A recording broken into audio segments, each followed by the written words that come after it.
studying in America is not heaven. There are times, there are sad days, there are happy days. Hey everyone, how you all doing? I hope you all are doing well. Welcome back to another video. Welcome to another episode of the interview series. And as usual, we have a special guest. And before I introduce him, I would like you guys to like this video as usual, subscribe, share, comment, do all the good stuff. And I want to say thank you to our guest for coming in today. Really appreciate you. Thank you for coming to share your story. And right now I'm going to give you the mic. Give us a brief introduction. What's your name? What uni are you in? Where are you from? Just let's get to know you. Thank you, Aladi, again for this time and opportunity to just express my story. So, hey guys, my name is Daniel Salumu. I was born in South Africa, raised my whole life in Johannesburg, Randburg. Both my parents are from Congo, and I was fortunate enough to go visit Congo, Democratic Republic of Congo, for the first time. When was this? Last year, December. It was a fun experience. And now I'm in America. I'm an international student. I'm studying at a university called Southern Utah University. So it is located in Cedar City, Utah, and I am now majoring in accounting. I'm into my second semester, and yeah, it's going great. Yeah, he's in my state, so like here's this. Yeah, we have something to relate to. Welcome, Daniel. So excited to have you here. So he's an undergrad. I guess it's raining undergrads right now. So I'm really excited to have more undergrads come on this channel to share their story. And we'll just get right into the interview section. First of all, I'd like to ask, did you get any form of scholarship for your study here? So before I arrived here, my sister who was connected to the university found out that the university does offer scholarships. Specifically for Africans, we call it the Founder Scholarship. So I was able to get my scholarship through there easily. Oh, so I was going to ask about this Founder Scholarship. Is it the one that is for people who are members of the church, the local church here, or it's just it's open to just any African? Okay, so it is definitely open to any African. It is not for members of the church, but I say that because I know a lot of Africans who still have the scholarship as I do, and are Christian, Catholic, what else, Muslim. So it really is open to everyone. And this scholarship was granted by the director of the African affairs in the school. And yeah, that's how it is granted. Okay, so guys, in case you're confused about what I meant by the church, Utah has a local church called the Latter-day Saints, right? That's the name of the church, the LDS church. So this is their place. So when he said founders, I'm founder trying to connect. Is that founder for the church or something like that? So let's just get that out of the way. So the scholarship, how many percent was it? Was it a full ride or half or Okay, so with this, obviously the school loves business, so they okay. If I have to be more precise, because I'm not sure with regards to percentages. Okay. The international tuition for any average tuition will be about 10K for a semester, but the scholarship reduces that by 4K. So that would leave you a semester to pay about 6K. So I don't know how much percentage that takes away from your tuition, but that's how it works. Okay. That's okay. I just wanted to know, how much the scholarship is but that's fine. So anyway, now we have that out of the way, we're going to go into the application timeline, the requirements and everything. So so here is when you tell us, how long it took you to start applying, the timeline basically, and what the requirements were, and how did you even find about the school? Okay, that's a good question. So how I found out about the school while I was back in South Africa, I was actually I actually saw myself in South Africa. I never saw myself going out to study abroad. I just felt like my mind was closed. And my sister, who was at the time in the Democratic Republic of Congo, she has an agency that sends people to study at Southern Utah University. A very good university, very diverse and very exciting. So she offered me the request if I would like to go study abroad. At first, I was like, this is too much challenge for me, you know. Being at home with family, that's the life, you know. It's not that hard. But I eventually accepted. I'm like, let's take up this challenge. Let's go out there and meet new experiments. So I accepted, and that's when I traveled to Congo to meet my family, my extended family, and also get the process done. So when I arrived there, she applied for me. I think I believe they'll just need your I don't know how, you know, different countries will call it, but where I come from would call it your report. A report card for your grade 12. In French, I think they'll say secondaire, meaning sixième, the last stage of your high school. So once they have that, then they'll go into questions like your passport and all these immigration stuff. And the procedure is not very long. That's what I was very impressed. It's not really that long. You just give them that information, and from there, the application is accepted fully, and you can start making your way here to study. So, did you take any standardized test like TOEFL, GR? No, not GR, obviously. Like TOEFL, SAT, ACT. Did you take any of those tests? Okay, so to be honest with you, when I arrived, I did not really focus on the test I took, but from other people that have taken the test, they told me there's a Duolingo test, there's a, like you said, a TOEFL test. But where I went in my university, so they got us into a room, a closed room where we had to do an English exam. So if I'm really sure, I think it was a TOEFL. I think it was a TOEFL exam. But don't take me on that. But yeah, I think it was that. I did that. I think it was about 24 questions in total, all assessing on how your English is. And after you finish, almost to the end, you get to express yourself with what you know in English, and that's the end of the test. And after you're done, you just get up and you go home. Was it in the US? Yes, this was in the Okay. USA. Then it might not be TOEFL. Probably it might just be like an in-house like test. Because I know some unis, like when you come, they like do like their own test. They have the test that is unique to the school, and then they test people. Because TOEFL is like, it is not 24 questions. Because I wrote TOEFL, and Okay. there's a lot of sections. There's reading, there's comprehension, there's speaking, there's listening. It's like a whole lot It's all going on. mixed up. Yeah. Yeah. So I think it's probably like an in-house test. I'm not sure what it is. Or I don't know. So what else? You have to take I wasn't really focused on the type of exam because I already know just English. the English test. It was an English. Yeah, I just wanted to take the English test and move on with life. Wow. So they didn't ask you why you were back home to take any form of test before coming in. Okay, that's a good question. Well, the agency with which my sister's operating, there is English classes. So for me, it was a different case because I come from South Africa, where it's a dominant English country. So they didn't ask me those questions. Oh, okay. Yeah. Okay. Do you remember how long it took for your application to be sent in until the time you received your offer? Okay. If I have to go back, it's fine if you don't remember. It's fine. No, I'll try because I think I can remember well because it was really a happy time for me. So I think if I had to go back with regards to the application, when my sister applied, we waited about a week. That's how quick it was.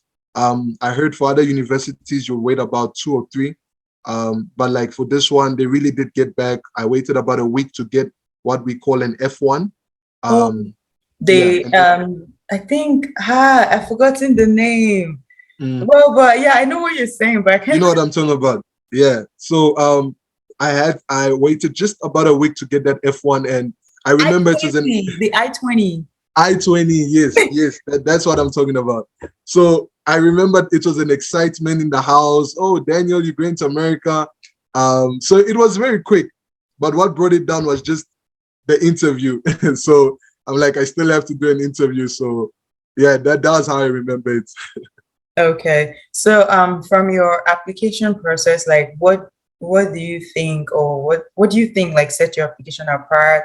What was unique about your application? Why do you think they offered you the scholarship? And yeah, because now, okay, sorry, like the question is getting too long, but what Mm. made you think you got that scholarship? Like what did they ask for? What do they look for in their candidates? And the admission as well, like what do you think did set your application apart?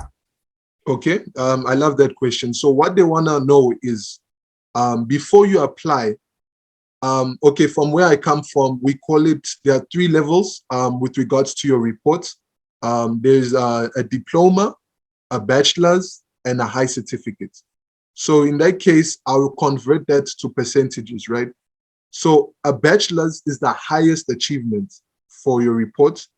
The middle comes a diploma, and then the last level is a high certificate. So you barely passed. We could say 50%, right? If I have to convert it to percent.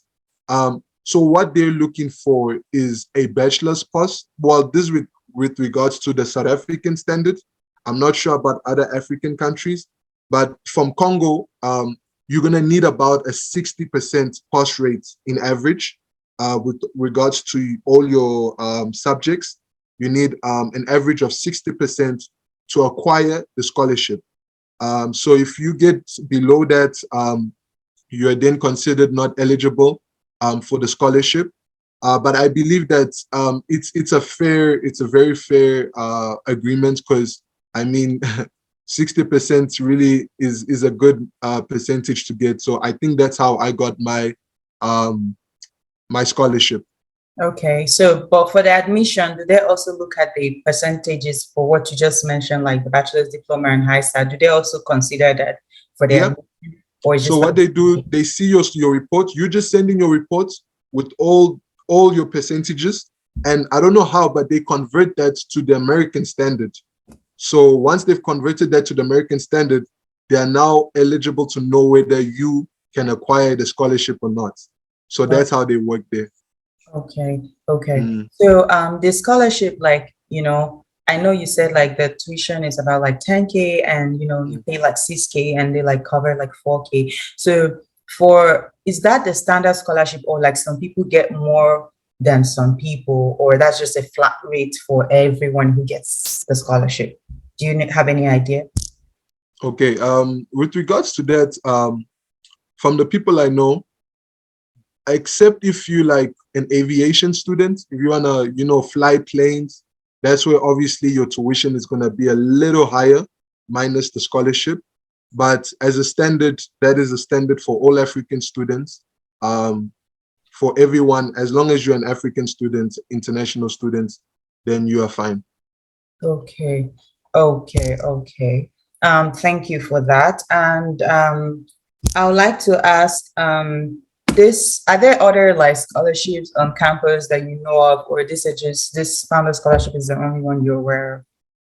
So I was at least I would say I had the opportunity to make a lot of American friends around, and I realized that most of them have a lot of scholarships. We do not even know, like government scholarships and all of that, but their scholarship is with regards to residential students.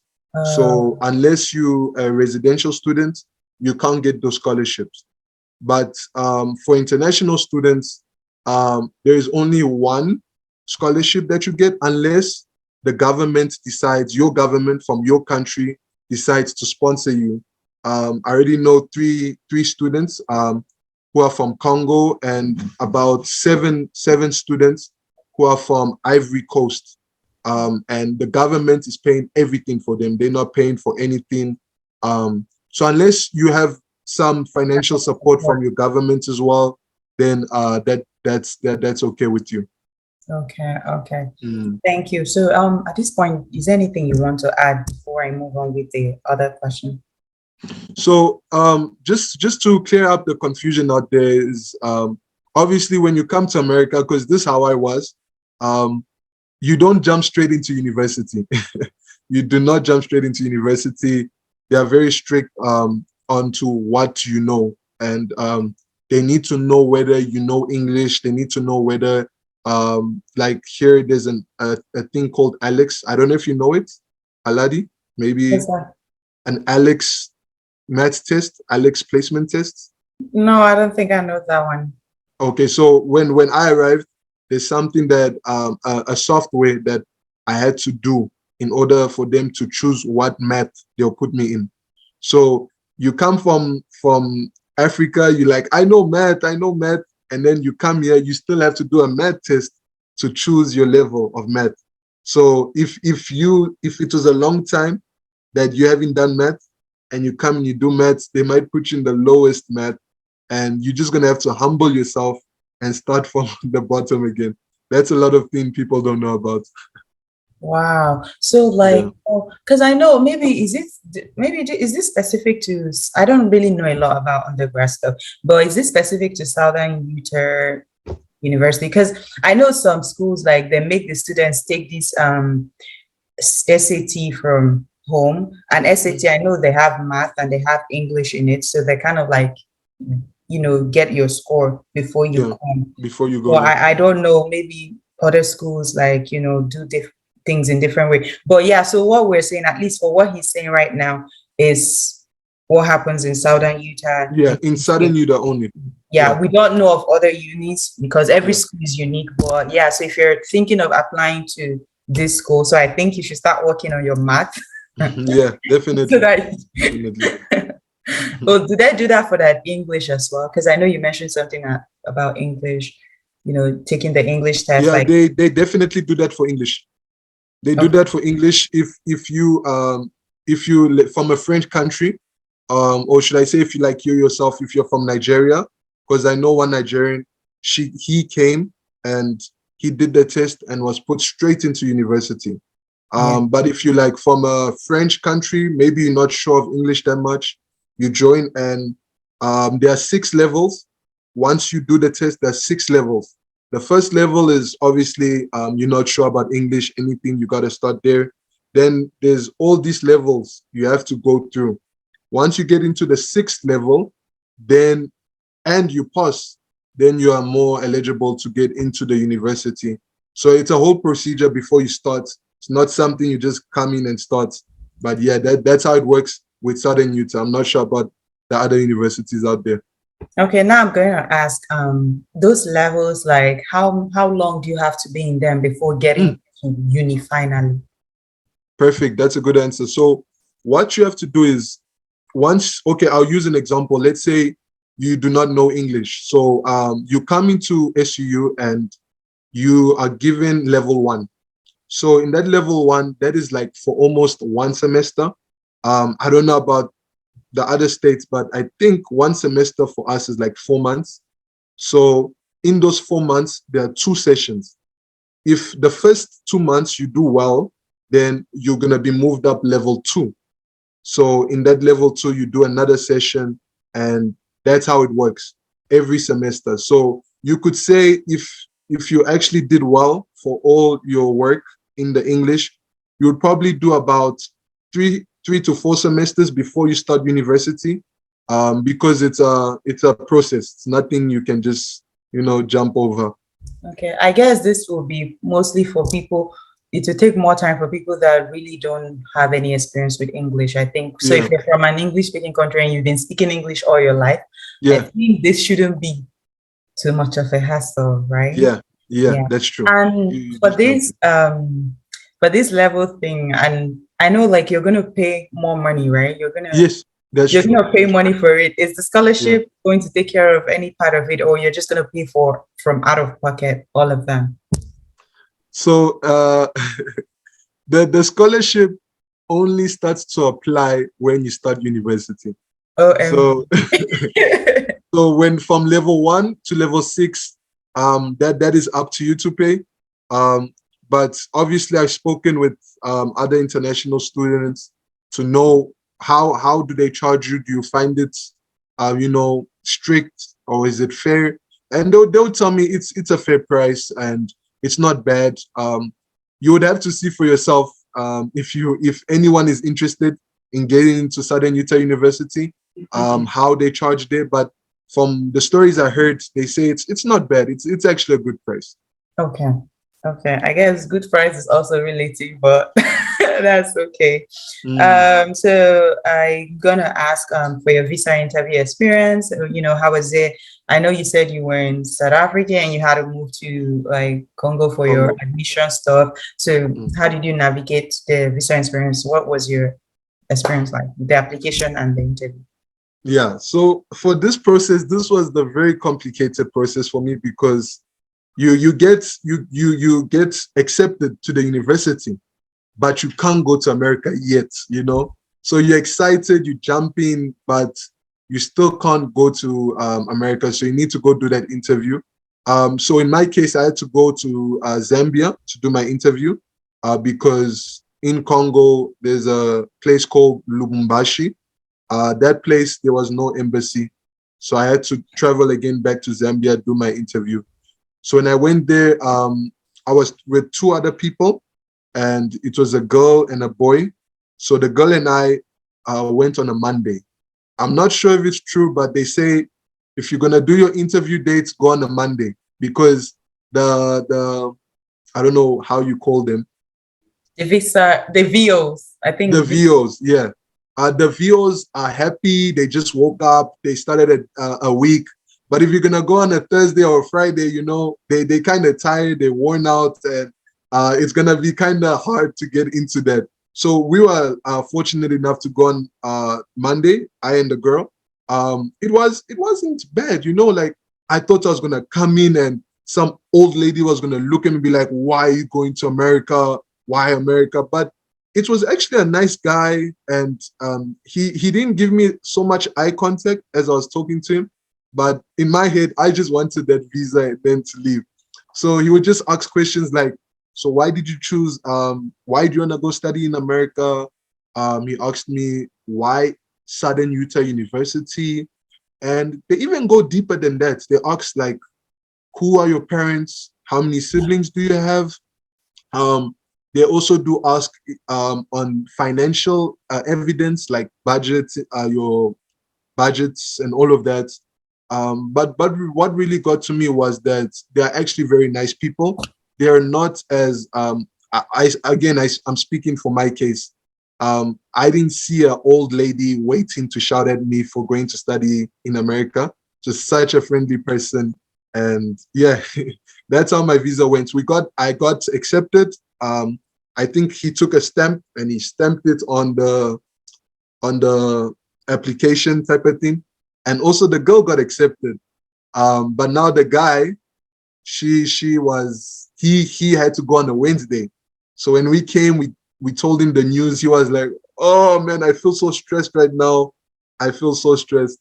And he just, I don't know, he just practiced over the questions.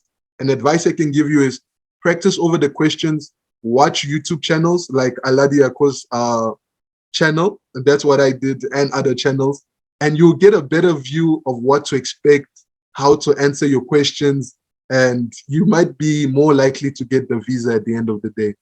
Okay. So did you know like the guy that went on Wednesday, did he get his visa? So before I get there, there's something in Congo, right? In the Democratic Republic of Congo. You say if you want to remove your stress, go and drink.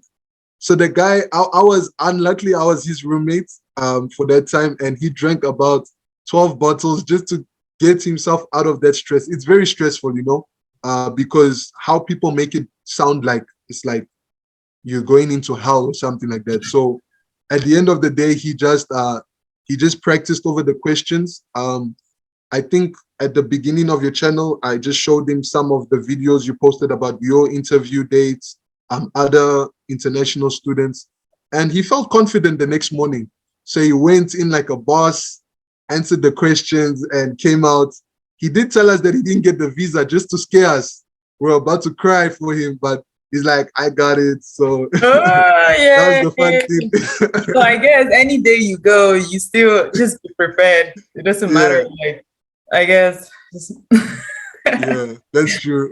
Yeah, you see, preparation matters, it matters a Yeah, lot. And it's just true, like, watching other people's channel, like talking about their experience, you kind of get a hang of what it's like so that, you don't just go there not knowing anything, just, exactly. but if you've heard other students talk, oh, this is what happened to me, blah, blah, blah. So you're kind of, okay, yeah, this is how it Mhm. is. Oh, Yeah. that makes a lot of sense. That makes a lot of sense. Mm. So I think, for now, I have asked all the questions I can think of. So do you have anything to add before I ask you, like, for the final question? Okay. What I would like to add is what's more important, what I've realized that's more important here in America is what we call a GPA. So I think that's your grade point average. Mm-hmm.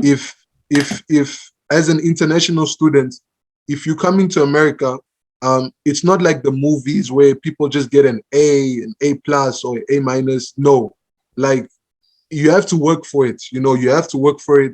And as me as an international student, when I arrived here, I realized that the GPA really does play a role because your GPA is what will allow you to what's the word? If you want to transfer to another university, other universities have standards. Maybe they want you to have a 2.0 GPA or a 3.0, some a 4.0. So you have to work on your GPA. Never allow yourself to get below a standard, And another thing I'd like to add is America, studying in America is not heaven, There are times, there are sad days, there are happy days, I've seen that for myself. As a guy, when I came here, I had to start cooking for myself, I had to start doing so many things on my own. And it's something that no one is ready to do, but you have to be ready. So yeah, that's what I would like to add. Okay, as you were Yeah, talking about it, I just remembered something I used to ask my audience before. I don't yeah. know why I stopped anyway. Any challenges, like, I think you already mentioned one of them, like the challenges you're facing or you Mm. faced when you first arrived. I know you mentioned like you cooking by yourself, for yourself and all that stuff. So what are the challenges you're facing, Mm. Do you have Are any? you asking me Yeah, what I'm were the asking you. I'm actually Oh, asking you. okay. Honestly, on that, I'm willing full to answer because when I came here, especially if you're in a university that is not gonna supply food for you, you have to start going to Walmart. You have to start budgeting. You have to start looking for what to buy. And at first, you seem like this stuff are cheap. Oh, $1, $2, $1.5. But over time, it starts to get expensive, and you have to start limiting your choices. You have to start disciplining yourself, and that's what I realized. I recently bought a car, but it was not easy. I had to find time to sacrifice for work, for school, for cooking, and chores, all of this stuff that when you back home, you're like, mom would take care of it, dad would. So for some of you guys, you have maidens who do your chores and all of that. Mhm. When you arrive here, you have to change all of that. I have a friend of mine. She's the daughter to a minister, and at home, back where she lived, she had it all for herself. Like people would do everything for her, like cook her food and make her bed and clean the bathroom. But when she arrived here, it's like she had to do everything on her own. Like she would call me, she'd be like, Daniel, I'm kind of stressed out.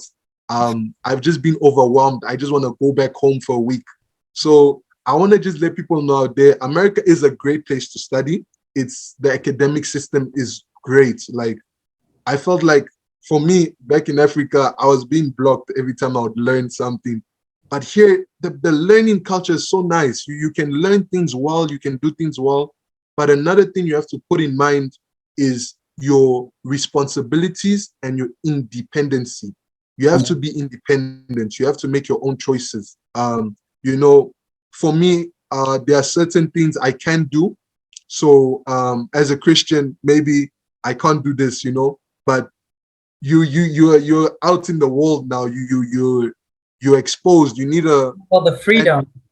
yeah, you're out in the freedom, and it all depends on, maybe you're Muslim, maybe you're not allowed to eat What? meat, you know. What? So you have to discipline yourself not to eat, you know, because America is it's very ongoing. Like, things happen here, but you have to just discipline yourself, because at the end of the day, you're here to study and to make your parents proud. Oh, interesting. You mentioned cooking. Yeah, Your school doesn't offer like dining, like, they don't? dining. Well, they do, but it comes at a cost. So what I did was, my sister just advised me, yo, Daniel, you know how to cook.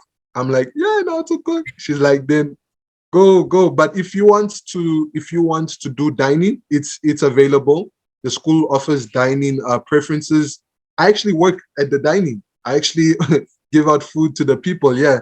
So it's actually very fun, because um, as a worker, there's times for you that you're allowed to eat, and as a student who's coming to the dining, they give all varieties of food, Yeah. meat. It's like a buffet. You Yeah, know a yeah, buffet. I know. I've been Yeah. to dining. You're exciting. So it's There's a nice thing ice here in cream with America. everything. You could pay $5 and eat the whole day without stopping. And I know for some people that sounds, what, for real? I'm telling you, it's for real here. Yeah. Do I know some people like their advice, be careful when you're eating all these things because you're just gonna blow up soon. Blow Like, up. That is very true. That is very true. I'm a victim of that. I'll be honest with you. I'm a victim of that. I would see food all over the place, and I just want to eat everything until you're tired. yeah, the portions are really large here. So Mm. it's like when you go out to even eat and outside, they give you a plate of food and you're like, most times I go back home with the to go. I'm like, give me the to go bus because I can't eat everything that is served at once. It's like they give you like large portions and Yeah, yeah. yeah. America is like that. They're like, the food that they offer is a lot. It's a crazy, because I work at a restaurant. I don't know if you might know, or maybe you might know, in Utah, there's a restaurant called Chick-fil-A. Mhm. Yeah, Chick-fil-A. I work there, and the amount of food that we offer to the people is crazy. Like, Mhm. food is not a matter here. Like, food is something people are used to, and that's why you get people being overweight. So watch out for food, guys. Watch out for Yeah, food. yeah, you have to watch out. Anyway, so it's been interesting like having this chat with you.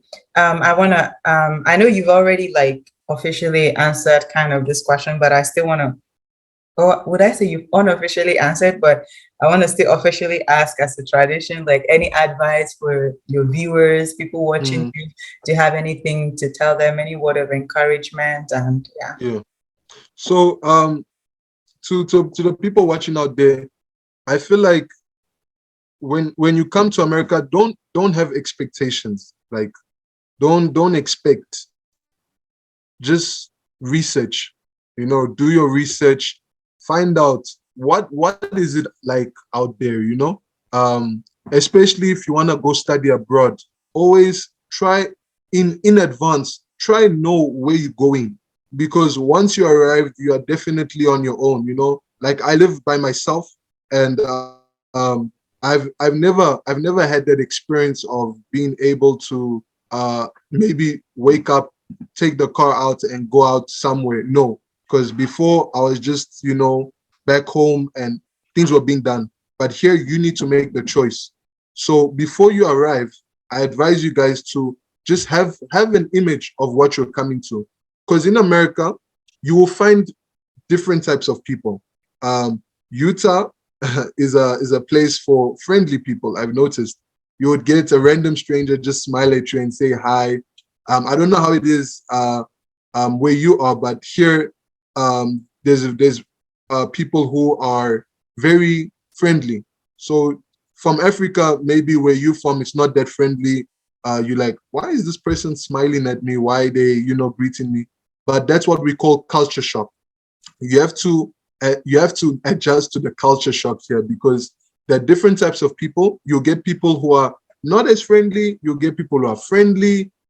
You'll get people who are very serious. Like in class, everyone is serious. There's no time for jokes. There's no time for playing games. There's a pace you need to move in. So that's what I learned about America. Is it's a country full of surprises. It's a country full of surprises. It is not like how you would watch in the movies. Oh, John Cena. No. The fairy tale. Yeah. It's not like that, because I don't know about you, Aladi, but I've noticed that everything here happens as entertainment. Everything is on camera, so everything is planned. It's not something that happens naturally. Everything is planned. So when you arrive here, maybe you're used to operating things like on your pace. No, here you have to operate according to, America's standard. Society. Yeah, America's standard. And let's say if you form an environment where you're not used to people being talkative. Here people are very talkative. People can talk to you the whole day. Maybe in your heart you'll be like, come on, it's time, but you still have to talk, because at the end of the day you're alone. You have to find connections. That's another thing I would like to add on. Find connections, find the right people to talk with, find the right people to trust in, because it's not anyone you can trust in. I get a lot of scammers. I think yeah, that's what they call them. Yeah, the scam people. Scammers, yeah. Like you'd get random calls from people, but you have to, obviously before you come, you have to know about all this stuff. That's why I advise you research. Yeah. You've said it all, to be honest. Like, connections are important, and you have to be careful with the people you're actually connecting with, if they're the right people and all that stuff. Daniel, it's been amazing chatting with you and getting to know about your experiences. Yeah. Thank you. So guys, say hi to Daniel in the comment section and tell him thank you. Daniel, we appreciate you for coming. Aladi, thanks for having me here. It's been such a fun time, guys. Just speaking to you guys and Aladi. Thank you so much for giving me the platform to just share my experience. I was mostly wanting to touch on things that people don't know about in America, and I think I succeeded in that. So I'm happy you guys have more knowledge on that. Thanks, guys. Thank you, Daniel, because it's not everyone that usually want to put themselves out there, share their story. So I appreciate you coming out, to share your story. So I'm really thankful. Thanks. Yeah, guys, like and subscribe to Aladi-Ada Akoh's channel, guys. Yes. Like and subscribe. Daniel's Instagram handle is right on your screen. Go connect with him. Please do not bombard him with too many questions. Do your research and, reach out if you have to. And yeah. Perfect. Hey guys, don't forget to like this video, subscribe, share. We've come to the end of today's video, and we appreciate you coming to, we appreciate you for stopping by, and I'll see you in my next video. I remain your host, Aladi-Ada Akoh. Bye. Bye, guys. Bye. All right, so I think